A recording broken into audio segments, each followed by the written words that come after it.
तो स्वागत है आप सभी का हमारे पहले शो जिसका नाम है तीखे सवाल। अब तीखे सवाल की कड़वाहट तब पता चलेगी जब जवाब देंगे हमारे साथ बैठे दुर्गेश मणि त्रिपाठी जी।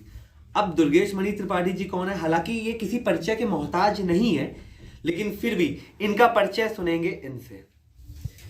तो सबसे पहले अपना परिचय हमारे दर्शकों को दे। मेरा नाम अधिवक्ता दुर्गेश मणि त्रिपाठी है और मैं एक संस्था है जिसका नाम है मैं ब्राह्मण हूँ महासभा, जिसकी टैग लाइन है कि कहो गर्व से मैं ब्राह्मण हूँ। सौभाग्य से मैं उसका अध्यक्ष हूँ। तो कहो गर्व से कि मैं ब्राह्मण हूँ, इसमें गर्व से कहने वाली क्या बात है कि मैं ब्राह्मण हूँ? मैं गर्व से कह सकता हूँ कि मैं क्षत्रिय हूँ, मैं वैश्य हूँ। तो मैंने किसी को रोका थोड़ी ना है। हर जाति को अपने ऊपर गर्व होना चाहिए। जो एससी हैं मैं उनसे भी कहता हूँ कि अगर कोई आपको चमार कह रहा है तो चमार कहने पे आप हर्जनेट नहीं लगना चाहिए। आपको कहना चाहिए हाँ मुझे गर्व है कि मैं चमार हूँ। तो चमार कहने पे हर्जनेट लगता है ना, तो इसी बात की तो लड़ाई है कि ये चीज नहीं होनी चाहिए। आप जिस कुल में जन्म लिए, जिस जाति में जन्म लिए, वो ईश्वर ने आपको प्रारब्ध दिया, आपको उस पर गर्व होना चाहिए और हमेशा उसके मान सम्मान के लिए कार्य करना चाहिए। आप वकील हैं पेशे से, तो वकील के नाते आपके लिए धर्म बड़ा या संविधान? हमारे लिए संविधान बड़ा है।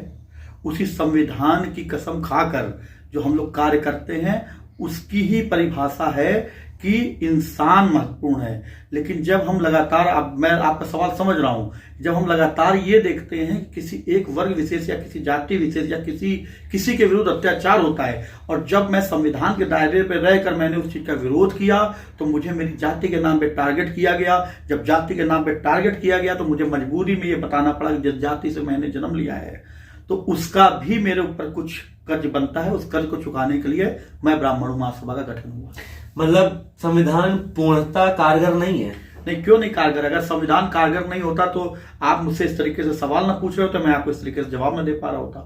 भारतीय संविधान से बड़ा इस देश में कुछ नहीं है। संविधान को लिखने वाले बाबा भीमराव अम्बेडकर, और उन्होंने एक मनुस्मृति जलाई थी, जो कि अगर कहा जाए, शायद मैं गलत नहीं हूंगा, कि मनुस्मृति ब्राह्मणों की एक पुस्तक है।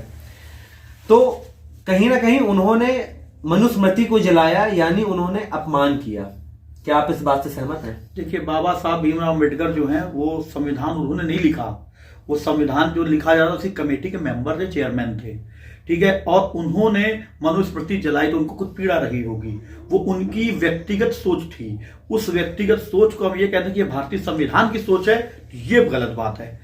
बाबा साहब भी एक व्यक्ति थे। व्यक्ति होने के नाते उनकी किसी चीज से पीड़ा थी, उन्होंने वो कृत्य किया। लेकिन चूंकि वो संविधान सभा के अध्यक्ष थे और संविधान लिखने में उनका पार्ट रहा, तो हम ये कह दें कि ये पूरे देश की थिंकिंग है कि मनुस्मृति जलाई जाए और मनुस्मृति गलत है। तो मनुस्मृति गलत नहीं है। मनुस्मृति स्पष्ट बोलती है कि कर्म के आधार पर जाति का वर्गीकरण होना चाहिए। लेकिन अब स्कूल है, हम कोई GWD गुड पढ़ता है, कोई गुड पढ़ता है, इसकी लैंग्वेज होती है, आदमी क्या समझना चाहता है ये उसके बुद्धि विवेक पर निर्भर करता है। हम लोग बाबा साहब की इज्जत करते हैं, सम्मान करते हैं, और उतना ही सम्मान हम मनुस्मृति का भी करते हैं। उतना ही सम्मान हम जितना भी सम्मान है वेदों का वो करते हैं, हमारे ग्रंथों का, हमारे जो भी हमें सामाजिक समरसता तक ले जाती हैं। हमारी थिंकिंग है कि हम क्या सोच रहे हैं।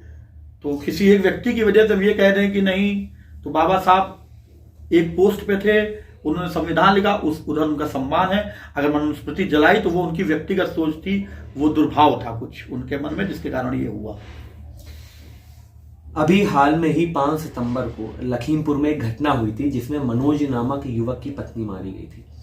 उसमें इसलिए कहा गया था कि मैं एक निम्न जाति से ताल्लुक रखता हूं और मेरी पत्नी हैंडपंप पे पानी भरने गई थी और उसको इसलिए मार दिया गया क्योंकि वो पंडित नहीं थी। किसने मारा उनको? ये चीज क्यों नहीं बोलते आप लोग? ब्राह्मणों ने मारा था। ये कैसे कह सकते हैं आप ब्राह्मणों ने मारा? मॉब अगर किसी को मार रही है तो यही बोल दिया जाएगा कि उत्तर प्रदेश की मैं बात बता रहा हूं, प्रतिदिन सैकड़ों ब्राह्मण, निर्दोष ब्राह्मण बच्चों के ऊपर हरिजन एक्ट के मुकदमे लग रहे हैं। उसी लखीमपुर की मैं बात बता रहा हूं, जिसका वहां भीड़ में 4 ब्राह्मण लड़कों को, भाजपा के कार्यकर्ता भी जो थे, अजय मिश्र टेनी के लड़के के साथ थे, वहां पे भीड़ ने जला के और सामने दिख रहा है कि लाठी डंडों से पीट पीट के ब्राह्मण लड़कों को मार दिया गया। लेकिन उनकी बात किसी ने नहीं बोली। और मेरे बदायूं में भी ब्राह्मण लड़की का बलात्कार हुआ, उसकी बात। लेकिन जब एक मतलब जैसे एससी के ऊपर या बैकवर्ड के ऊपर या किसी के ऊपर अत्याचार होता है तो ये एलिगेशन लग जाता है कि हम चूंकि निम्न जाति के हैं तो क्राइम किसी के खिलाफ भी हो क्राइम होता है, तो क्या ब्राह्मणों के ऊपर जो क्राइम हो रहा है उसकी गिनती नहीं होगी इस देश में, या उसकी बात नहीं की जाएगी? केवल मतलब छोटी जातियों के ऊपर कोई बात हो रही तो वो क्राइम होगा, हमारे घर की बच्चियों की इज्जत नहीं है? ये बिल्कुल गलत है कि उनको ब्राह्मणों ने मारा। ठीक है, अपराधी अपराधी होता है, उसकी कोई जाति नहीं होती है, लेकिन उस अपराधी की जाति को टारगेट करके समूची जाति को गाली देना गलत है। जो अभी हाल ही की कई घटनाएं हो रही हैं, आप देखते होंगे कि ब्राह्मण आजकल अपने ब्राह्मणत्व से न जुड़कर किसी अन्य चीजों में जुड़ रहा। आज के आपको क्या लगता है कि ब्राह्मण ब्राह्मण रह गया है? तो भैया देखो, हम तो एक बात जानते हैं कि जब मैं पैदा हुआ तो पैदाइशी ब्राह्मण हूं मैं। अभी मेरे कर्म की परिभाषा कोई दूसरा तो नहीं बताएगा मुझे। ठीक है, ब्राह्मण अगर मैं हूं तो मैं ब्राह्मण किस तरीके से हूं तो ये मैं जानता हूं ना, कि दूसरा जज लिख बैठा हुआ है कि वो बताएगा, ठाकुर बताएगा कि यादव बताएगा कि हरिजन बताएगा कि मेरा ब्राह्मणत्व कैसा है। हाँ, मैं ये मानता हूं कि समाज में कुछ कुरीतियां व्याप्त हुई हैं, हमारे ब्राह्मण बच्चों का दिमाग बरगला दिया गया है, उनको पढ़ाई से। ब्राह्मण क्या था? ब्राह्मण शैक्षिक वर्ग था, एक शिक्षा के प्रति उसका झुकाव था। हमारे बच्चों को शिक्षा से दूर कर दिया गया, आरक्षण के नाम पे, महंगी फीस के नाम पे हमारे जो कमजोर ब्राह्मण भाई हैं उनके बच्चे पढ़ नहीं पाते हैं, वो राजनीति को ही व्यापार समझ रहे हैं, वो गलत संगत में जा रहे हैं, वो अपराध में जा रहे हैं। इसकी मुख्य वजह है जो अशिक्षा हमारे समाज में व्याप्त हो रही है। ब्राह्मण पैदाइशी ब्राह्मण होता है, जन्म से ब्राह्मण होता है, बस हमें उसको निखारने की जरूरत होती है कि हम शैक्षिक होकर उस चीज को निखारें। तो शिक्षा तो किसी को भी मिलेगी तो ब्राह्मण बन सकता है? नहीं बन सकता है। शिक्षा किसी को भी मिलेगी तो वो ब्राह्मण नहीं बन सकता है। ब्राह्मण बनने के लिए आपको ब्राह्मण कुल में जन्म भी लेना पड़ेगा। अभी आपने जब पहला सवाल आपने हमसे पूछा कि भैया वो हरिजन होने पे भी गर्व होना चाहिए, वैश्य होने पे भी गर्व होना चाहिए, तो जब मैं ब्राह्मण घर में जन्म लिया हूं तभी तो मुझे गर्व है।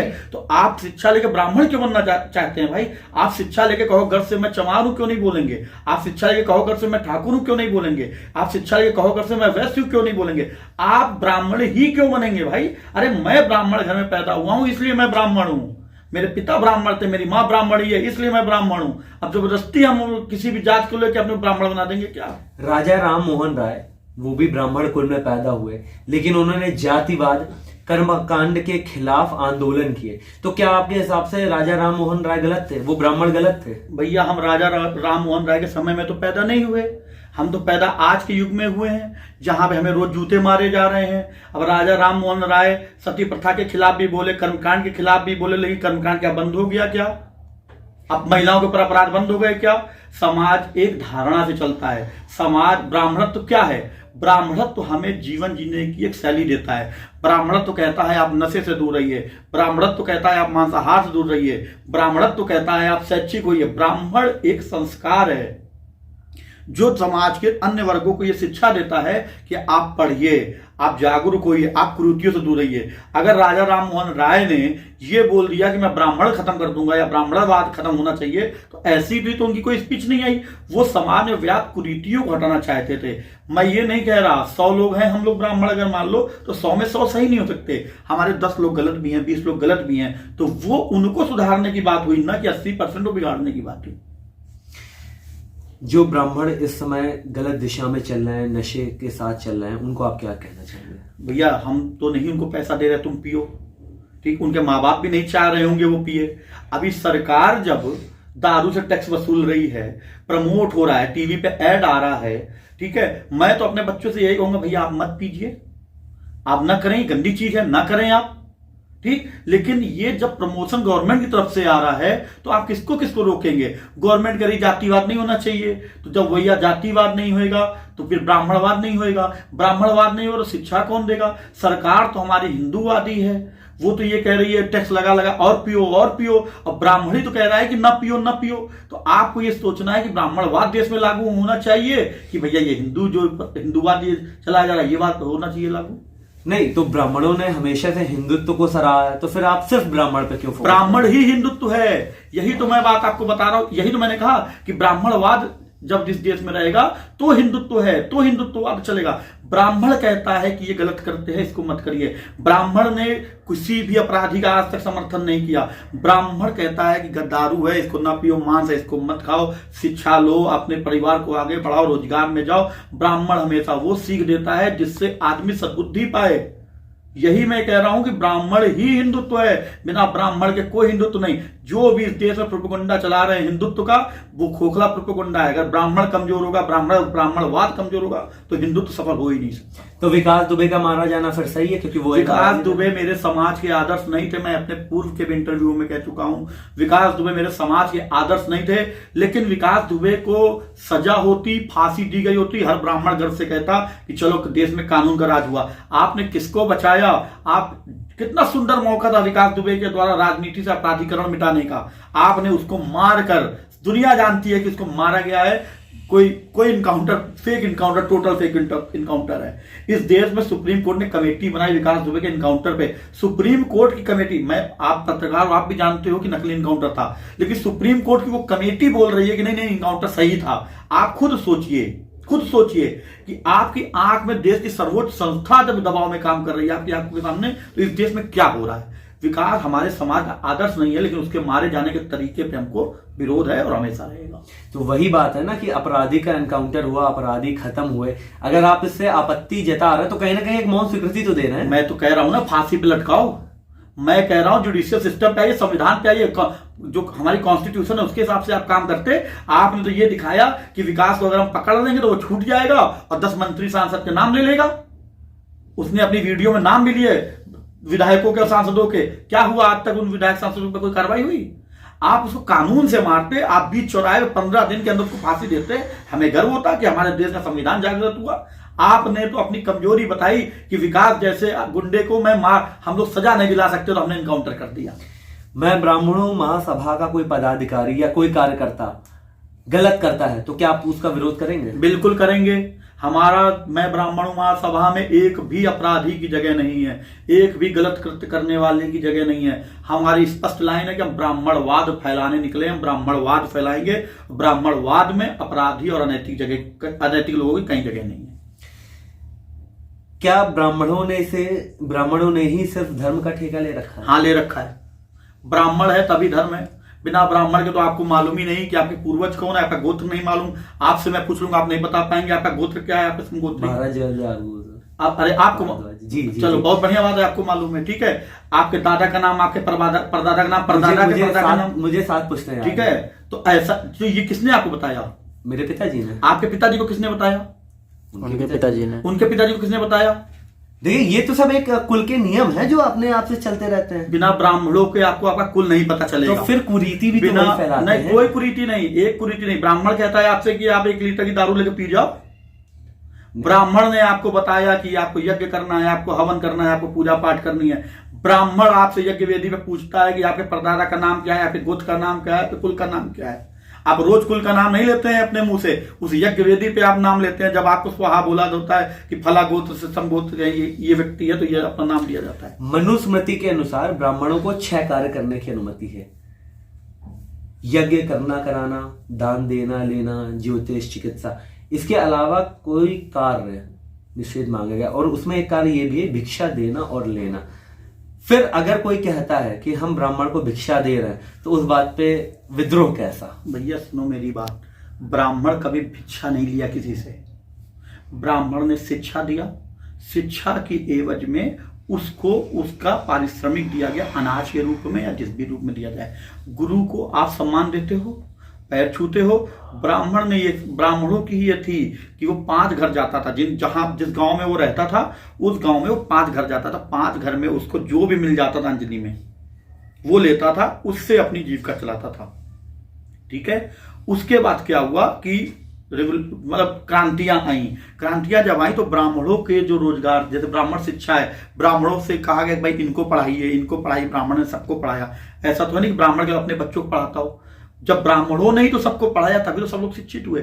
उसके बाद जब ब्राह्मणों की चीजों पे, ब्राह्मणों के एकाधिकार पे लोगों ने वर्चस्व अपना स्थापित करना चालू किया, तो हमें मजबूर होकर अलग अलग दिशाओं में कार्य करने जाना पड़ा। तो आज भी आप देख लो कि जिस दिशा में ब्राह्मण कार्य करने गया, उस दिशा में वो सर्वोपरि है, क्योंकि वो धर्म के हिसाब से कार्य करता है, वो अनैतिक कार्य नहीं करता है। एक कुरीति की बात करना चाहूंगा कि पुराने समय में लोग कहते थे कि जो पुरोहित होते थे वो मंदिर के अंदर शूद्रों का प्रवेश निषेध कर देते थे, तो इस कुरीति के बारे में आप क्या कहें? ये जो भी बोला वो ही इस देश का सबसे बड़ा दुश्मन है।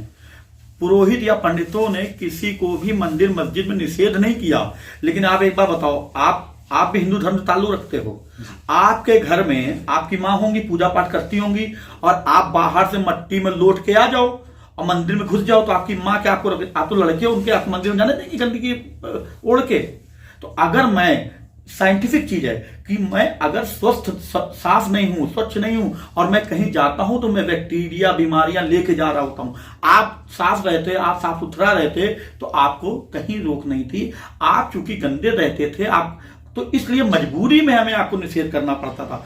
और चूंकि अभी थोड़ी देर पहले आपका एक सवाल था कि हम तो भिक्षा वाले कौन थे, हम तो भीख मांगते थे, तो हमारे पास तो इतनी ताकत भी नहीं थी कि हम आपको निषेध कर पाए। हम केवल आपको सलाह देते थे कि भैया ऐसा ना करो। निषेध करने वाले लोग दूसरे होते थे, जिनके पास लाठी होगी, भैया भय वही बना पाएंगे। हम तो भिक्षुक लोग थे, हम कहां से लाठी डंडा लेके आपको? तो ईश्वर का डर दिखाते थे ना कि ऐसा ना करो, नहीं तो ये हो जाएगा, ऐसा ना करो। जिनकी बात आज आप कर रहे हो उनकी वीडियो वायरल होती है आज। पहले तो मोबाइल नहीं थे, वो दुर्गा माँ, हनुमान जी के ऊपर पैर रख के चढ़ रहे होते। वो तो ईश्वर को मानते ही नहीं है ना भाई, वो तो ईश्वर को मानते ही नहीं है। तो आप कैसे एक ही वक्त में एक आदमी आस्तिक और नास्तिक कैसे हो सकता है? या तो वो आस्तिक होगा या नास्तिक होगा। सिंपल सी बात थी कि अगर मैं गंदा हूं शरीर से तो मुझे मंदिर में जाने का अधिकार नहीं है। किस ब्राह्मण हो, मैं ब्राह्मण कुल का लड़का हूं, मेरी माँ ब्राह्मणी है, मेरी माँ पूजा अगर कर रही है और मैं गंदा हूं तो मेरी माँ मुझे मंदिर में नहीं जाने देगी।